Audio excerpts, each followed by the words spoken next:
সারাটা জীবন আপনি আমার জ্বালায় মারছেন, আমি আপনার লোক আর চলতাম না। সবটা খারাপ দাদা। ও কথায় কথাতে খালি ধমক করে দিবে, আর কি করবেন? ওটার লাগে মন কেমন কেমন জানি করে, আমি বাইরে যাবো গা জ্বালায়।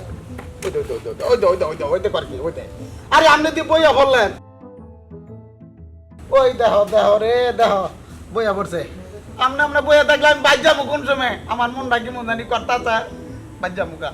ওই হারাম দাদা, হ্যাঁ আমি একলা বয়ে রয়েছি, তুইও তো বসছ। আমি বই রুজি, আমিও দি বই রুজি।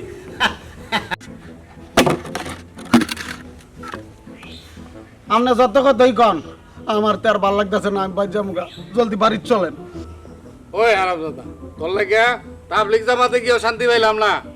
কি কেমনে শান্তি পাইবেন?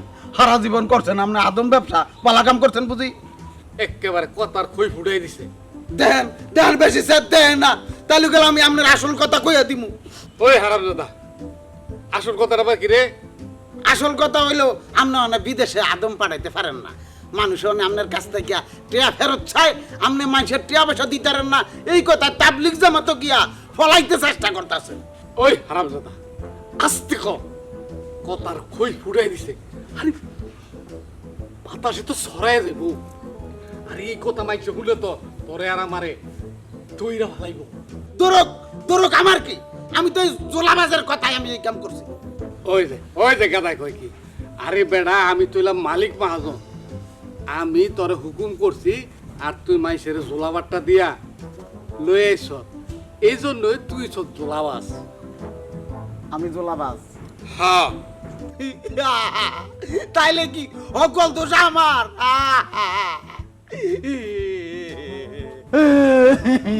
আরে কান্দিস না, তুই কানলে তো আমার কষ্ট হয়। তাইলে কি ওনে আম করে পুলিশে ধরবো? কান্দিস না, এখন থেকে নতুন ব্যবসা ধরতে হইব। নতুন ব্যবসা? এইটা আবার কি?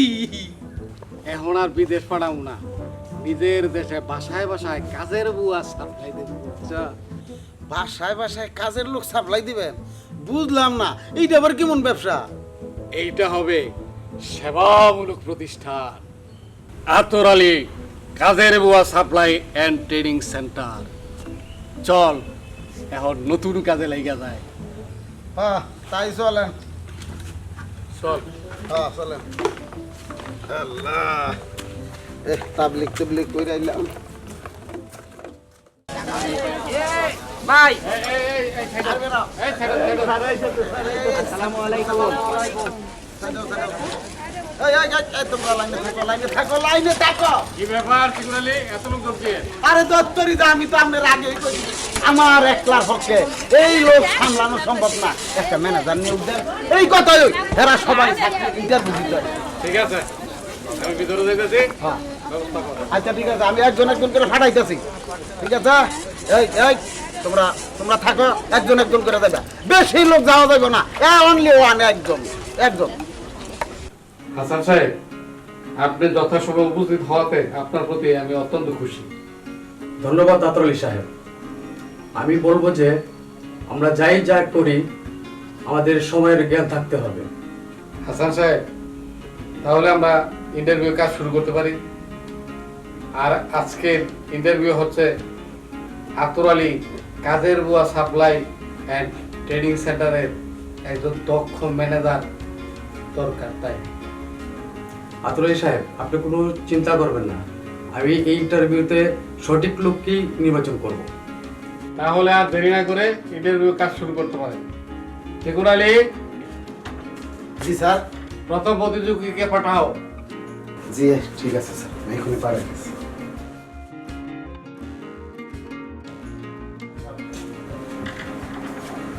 আসসালামু আলাইকুম।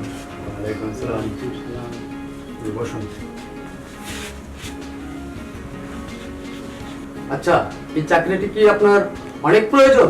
জি স্যার, চাকরিটা আমার অত্যন্ত প্রয়োজন। তো আপনাকে কিছু কমন প্রশ্ন করতে পারি, তো উত্তর দেওয়ার জন্য কি আপনি প্রস্তুত? প্রস্তুত।